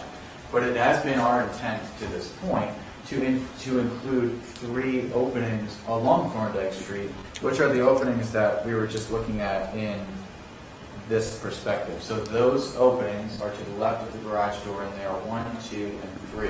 And at this time, those openings are proposed to include a metal mesh screening that would allow for air transfer into and out of the garage, but are not designed to be part of the exhaust or ventilation system for the garage. okay. And what are the sizes of the openings? I don't have the sizes off the top of my head at the moment. They look pretty large from the drawing. It's something that we can provide in additional detail as we get back to the elevations, which the peer review architect had asked for. In relation to the parking system that is being considered for this project, the manufacturer's name is City Light Systems. Yes, that's the one I talked Okay, to. Mark, please don't interrupt. They are based out of Los Angeles. Okay. They've been operating in this country for more than 10 years, and they do have local representation now on the East Coast. Specifically with regard to their noise and any of the specifications we provided to the board for review to date, which have been peer reviewed by, I believe, Walker Consulting, who's looked at that information. That is the standard specification that was provided to us when we requested that information. I don't have any additional written evidence about the potential sound or any sort of questions about how that would work from the system, but I've been told the range is between 60 and 75 decibels as it's operating over its 30-second to 1-minute cycling time to get a car down from its location. That's something that we'll go ahead and follow up and verify, but is, I believe, all part of the conversation with the peer reviewer who is looking at that specific issue. So if they have additional information they want from us, we're happy to provide it. I think that would be helpful, especially given that they are mesh openings, which the noise could travel through. Thank you, Peter. Right, no, I understand that there may need to be 2 analyses done based on what could travel through. And I think the other comment that would be important now is in relation to the recommendation to look at the garage door at 45 Marion Street. The garage door at 45 Marion Street is also it's a metal mesh system, and we're not proposing to have the same metal mesh system here at this garage door. In that case, we were compromising in that the neighborhood didn't want to see an opaque door at that location, but we still wanted to provide some sort of screening or access control at the garage entry. So it's not the exact same door that we would propose for this location, as it would provide even more openness from the street to the garage. But with regard to its functioning and its timing and its noise, those are relatively similar to what we would propose here, though we have not yet selected it. So what is the door that's being proposed? So we have not selected Stylistically. an actual specific door. It is an overhead, high-speed coiling door, which is similar to a manufacturer like a Rytec, let's say, is a company that typically makes these types of doors. And as Jeff had indicated earlier, we're happy to provide a specification for that door once we get to the point of selecting it. Can you say the name of the door? It's spelled RYTEC. Mr. President, do you have any further issues relating to this, as we could? Yeah, I do. I just wanted to point out that someone else mentioned it as well, is that the drawings are not very accurate in this presentation. They're not to scale. They show streets going flat when they actually go downhill. And all of that helps to minimize the visual impact in the drawing that they're presenting of the building. Overall, the building is oversized. How do we fix the sizing of that building? Some people have said, take away the parking and let's get some additional setbacks in there. As a resident of this neighborhood, I would say that I would consider that, but I would have to look at the details on how that's going to work. And of course, we want to keep the overnight parking ban, and I would like to say that I agree with everyone who's spoken ahead earlier from the neighborhood. And I also agree with some of the comments from the board. I thought they were very perceptive. So thank you very much. Okay, thank you. Would anybody else from the neighborhood like to speak at this time? Polly, would you like to say anything at this time? Yes, please. They presented a revised plan tonight, and I'd like to go on the record in asking them if that is now the plan of record for the Board of Appeals. Yes. Okay. I think at the next meeting, we can see some further design revisions and further mitigation measures. Do you think you'll be able to go to the Transportation Board shortly? How long does it take to tee things up for the Transportation Board to get it on their calendar? It just depends on how busy they are. Could you enlighten me who's on the Transportation Board? Well, Not individuals per se, but what are they traffic engineers or are they volunteers?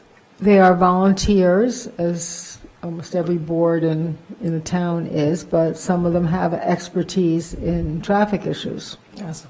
I mean, okay. I only ask that because with all due respect, we have a peer review traffic expert whose comments we take very seriously and will continue to work with. If it makes the board feel better, we will meet with the, let me ask this question.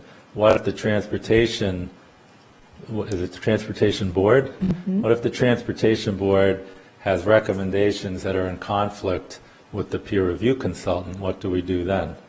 Well, I think it's up to the Board of Appeals to decide what they'd like to do. As the regulations say, we take into account all of the information that's put before us. That includes information from local boards. In this case, that would be the Transportation Board. We also look at what the Planning Board says, and we look at what the experts say. So it's one of the pieces of information we take into account. I understand that, but in this instance, for instance, our changes on the architecture have been made based on what Mr. Bomer has said, and only Mr. Bomer, within the context of also zoning board neighbors. If we go to the Transportation Board and they have a recommendation, I guess what I'll tell the board is we'll just listen to them, and then they'll have a letter that they'll submit to you. We are not going to act upon that. Correct. Okay? If that's correct. Does that make sense? May Okay. I make a suggestion? Sure. It's first, I have a question for Polly. Is the Transportation Board likely to consider the impact of the bump outs on traffic on Harvard Street? Yes. Okay. Well, that's not exactly what the peer reviewer looked at. So you're going to get a little more information, as are we. And just to correct the record, in addition to information from Mr. Bomer, you also reacted to information from the Planning Board. Exactly. Well, Sorry. Go ahead, make your comment. The recommendation that we make is based on the site distance for the bump out, see how we can improve the site distance based on the existing condition and also the proposed plan that, the building plan that the applicant proposed. Yes. So we didn't look into like. You weren't looking at the traffic The on traffic, Harvard, which I yeah. believe the Yeah, Transportation and also Board the does. bump out, I just want to make one clear, is the bump out is at the corner of the, like a dead space. So right now, the existing traffic on Harvard is only one lane each direction. Mm-hmm. So, which is we are maintaining the existing condition as one each condition, each approach, and also the bike lane. So as far as the gentleman mentioned, there's a traffic there right now, and it would affect the traffic, which is probably not going to be much different because they're not changing any traffic patterns. I appreciate Yes. that, but I think it would be helpful to hear from the board. Oh, yeah, definitely. To confirm that, as I understand it, Harvard Street is currently Yeah. just one lane in each direction. Yeah. The bump outs won't change that, but it'd be helpful to have Yeah. some other I'd like to information. get the plan up of showing the bump outs, because I think there's some misconceptions regarding these bump outs that I want to clarify for everybody. I think so too, so. Yeah. And also probably when they finalize the bump out, they had to do some truck template and make sure the truck is accommodated for their turn. These are the bump outs, okay? The bump out does not impact Thorndike Street at all. Yes, it's not. It's Does more not protrude intrude to on- the Harvard Street. And on Harvard Street, and on Harvard Street, it just impacts the area that's already taken up by parking. So it's not intruding on Harvard Street either, right? Yes, it's not. So which is So what's different. the problem? Well, it's not, I think the issue I was trying to address was the developer's resistance to going to see the Transportation Board. And my point was that it would be helpful if the Transportation Board also said exactly what you just said, which is it's not going to impact the traffic flow on Harvard Street, if that's their purview. Because as our peer reviewer said, it's not his purview. He was looking at sight lines for his, that was his assignment, was to, if a car pulls up to the edge of Thorndike Street, how far can it see? Which is slightly different. Now, I believe me, I've been to enough transportation board meetings to know that they consider bump outs. And that's, Yeah, and also bump out with a safety measure for shorten the crosswalk as well. Right. So this is another consideration that we're looking to to how to make the intersection safer. If I could just, Ben, Scott Thornton with VAI. So, as Benny mentioned, the bump outs, the curb extensions are really just, as you mentioned, sorry, they're really just extensions into unused space on the road. So they're not affecting the flow of traffic, and they've been designed so that they don't restrict on any turning movements of any vehicles. So you're not going to notice the extensions if you're driving up and making the left turn. I think if you're making the right turn into Thorndike, you may notice it, but what that causes you to do is slow down more. They're a traffic calming feature. Yeah. So, and in response to some of the other comments that had to do with traffic speeding up and down Harvard Street, well, bump outs have been shown to have an effect on reducing speed. So we're happy to meet with the Transportation Board. We're not resisting the idea of meeting with them. We think that they would agree with those type of installations because it's a safety improvement. But I think that just the question comes in if something else, if they don't go along with what your peer reviewer has already said, then we're kind of. Well, I think then we're kind of in the between. answer that Polly has already given all of us is you should not do anything, don't change your design, come back to the ZBA, and we'll decide how to deal with conflicting advice from two different entities. right, we weigh it. So that's what will happen if they disagree. I think your points are well taken. From what little I know about traffic flow, that is a way to make pedestrians much safer. as is the creation of the crosswalks painted on the road. And it does cause traffic to slow down, which is beneficial for pedestrians and probably bicyclists, is my guess. Okay. Thank you. Does anyone else want to say something right now before Ms. Steinfeld speaks? And if she could identify herself. Of course, Allison Steinfeld, Planning Director. I just want to say that the Planning Department will work with the traffic administrator who provides support to the Transportation Board to determine the best approach to an elicit recommendation from the Transportation Board that may or may not involve an appearance of the developer before the Transportation Board, but we will work out the details and coordinate with the applicant. If That that's would be all right great. with Yeah, ZBA. given our timeline, I think as expeditiously as possible. Right. Would be the way to Absolutely. go. It just, I do know it, particularly in the summer, it might be hard to appear before the Transportation Board, but we'll work it out with the staff. Thank you very much. All right, what is our next order of business? Well, you need to continue the meeting. Right, okay, now before we do that, board members, is there a charge we would like to give the developer in terms of issues to consider when they talk amongst themselves and with Mr. Bomer and others, in terms of design items to consider as they go forward?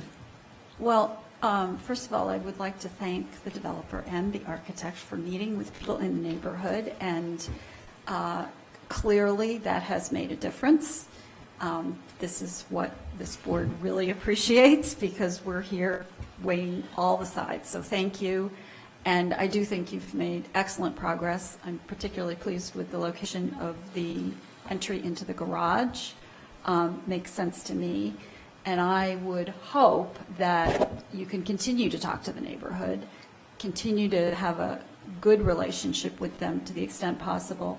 And that may mean taking a little bit more setback on that Thorndike Street side. So that's it for me. I would agree with Mark. No, anything more to add?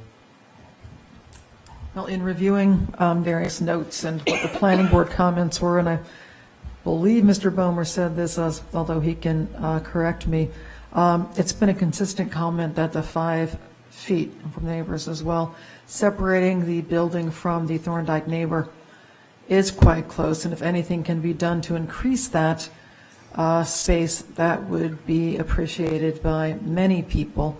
I do want to say again that I appreciate the communications with neighbors and the conversations with us as well in the planning department. I would like, as you know, to see more stepping back on Thorndike, if possible. But I think unless the board gives them an actual charge, it's not going to be considered. Well, I think the point, however, is that you may lose a considerable number of parking spaces. Right, which is why it involves conversations with the neighbors, because they're the ones who should weigh in, as many of them who were here Right, tonight so- have, as to whether the parking is or isn't important to them.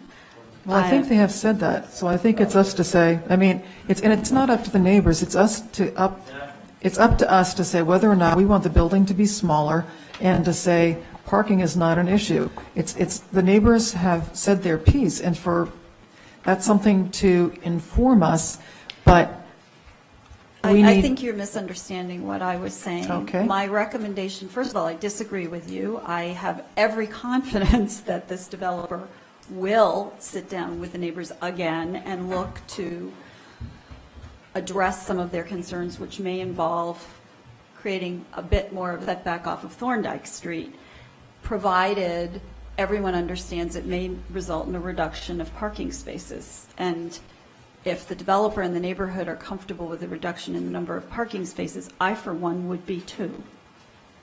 Mr. Hussey? Well, you're going to lose 6 spaces. When I look at this plan, maybe 7. And again, I don't see anything wrong with that if the neighborhood doesn't care. I mean, Sure. they can rent apartments with no parking spaces, I think. Well, I think that given where we are in terms of time and that the 6 months is up, at the end of September. I think that we have heard from multiple people commenting here today, as well as the comments at the last hearing. But it really is time for the board to give direction. And unless we can do it with united voice, we're not going to get anywhere. Well, I've expressed my opinion. My opinion is that the building should be set further back from Thorndike Street, and if it means a reduction in the number of parking spaces and the neighborhood's comfortable and happy with that, so am I. That's Okay. my opinion. Well, I think at some point, we on the board may have differences of opinion in And we ourselves, may. in which case we vote one way or the other. Yeah. Okay. So I wouldn't worry about that. When we get to that point, we'll take the vote and see which way it goes. So Chris, I take from that you would prefer to see 12 parking spaces and no setback, no further setback. Well, I'd prefer to see a little bit more setback, but I think, looking at the plans, I'm not sure it can be done without loss of those spaces, parking spaces. And so your opinion is that it's preferable to have 12 parking spaces and have the building not set back, and all, I mean, I'm not sure, as I said, that I necessarily agree, but I think we should see what the developer brings to It's more us. complicated than the parking spaces, as a matter of fact. Unless the setback you're talking about is only at the sidewalk, the garage level, then you're also taking away from the developer square footage of the units upstairs by an additional amount. I'm aware of that. Right, so along what Chris is saying, I don't see, just by squishing it in, it gets rid of parking spaces, but it also has collateral consequences.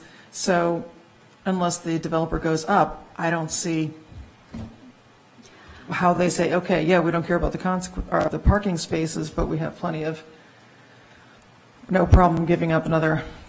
I don't Few see my hundred role square as feet. being the architect for the project, but I will say, we all know there are a myriad of adjustments that can be made in design, and it all boils down to what can they do that is cost effective. And I don't have an awareness of what is or isn't going to be cost effective for them. They do. And knowing, I would hope, how the neighborhood feels and how we feel, they will make a decision that tries to address everyone's concerns. Actually, I would like to get the view of the transportation board now that I think about it, about what the bump out is like, because if they say the bump out is not safe or it is unfeasible for some reason, then I think that a change needs to be made to the building so that it does not obstruct views, because it is the sort of triangular design that concerns me, and that would affect the number of apartments there. So I would be inclined to wait, actually, at this point, for the transportation board So will I. communication or decision.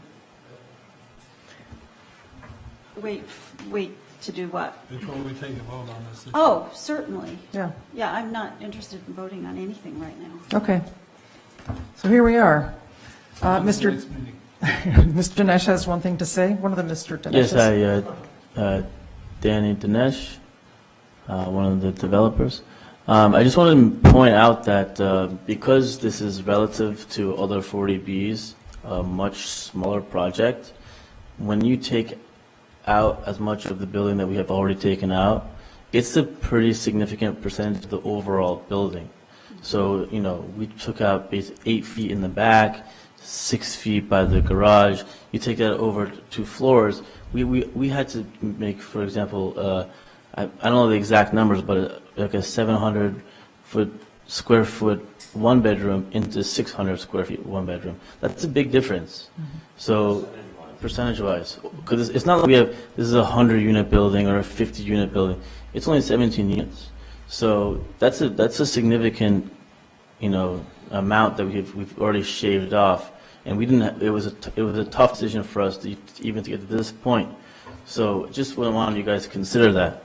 You may recall at the last hearing, I did throw out the idea that you could potentially not have the commercial space if you needed to adjust the number of residential units. It could be 100% residential. That's what I mean when I say there are a myriad of ways to address the issues that you're hearing from the neighborhood and from the board and from the peer reviewers and from everyone else. There's a lot of ways to skin the cat, as they say. So I'm not saying you should do it, and I don't want to tell you what you should do. I'm explaining that something that seems to be important to everyone is more setback off of Thorndike Street. One of the trade-offs is parking. And one that's of the what- and that's trade-offs what is we square did. footage. One of the trade-offs may be the number of units. One of the trade-offs is the size of units. It goes on and on. So Okay, the final question I have for my colleagues is there any stylistic change you would recommend to change the, to make it more residential or not? And I will start with you, Mr. Hussey. Are you satisfied? I think the bays, adding some bays on that side would help. Okay, I agree with that. Ms. Palermo, do you have any view as to that? no. Okay, so you have 2 for bays, 1 against. Take that as you will. No, I just don't have an opinion. It's thank not, you very I'm not much. Okay. objecting. You said, do you have anything to say? I said, no. Okay, thank you for that Again, clarification. I don't see myself as being the architect for this project. I see myself as deciding whether it is eligible for a comprehensive permit. Thank you very much for that clarification. We will be adjourning, or we are now adjourning this hearing. Well, we're continuing the hearing. Oh, yes, you are right. We are continuing this hearing until August 9th. And I think we'll need to discuss whether on August 9th, if they have not gone to the Transportation Board yet, whether... I can't imagine. Right. Yeah. So at that point, we could continue the hearing again, and of course, we'll let all the public know. There could be other issues about setbacks, for instance, that they would want to share with the board. So I think we'll have to make that decision at a later date. I've got a question, I guess. Is there any staff, you indicate there's staff that advises the Transportation Board? Yes, Mr. and that's Corain? Yeah. Allison Steinfeld, Planning Director. I certainly can't promise you that there'll be a Transportation Board meeting prior to your Right. next public hearing, but I can assure you that we will be talking to the town engineer and Todd Corain to get their professional input, and we will bring that to you. That sounds good. That I can promise. Good.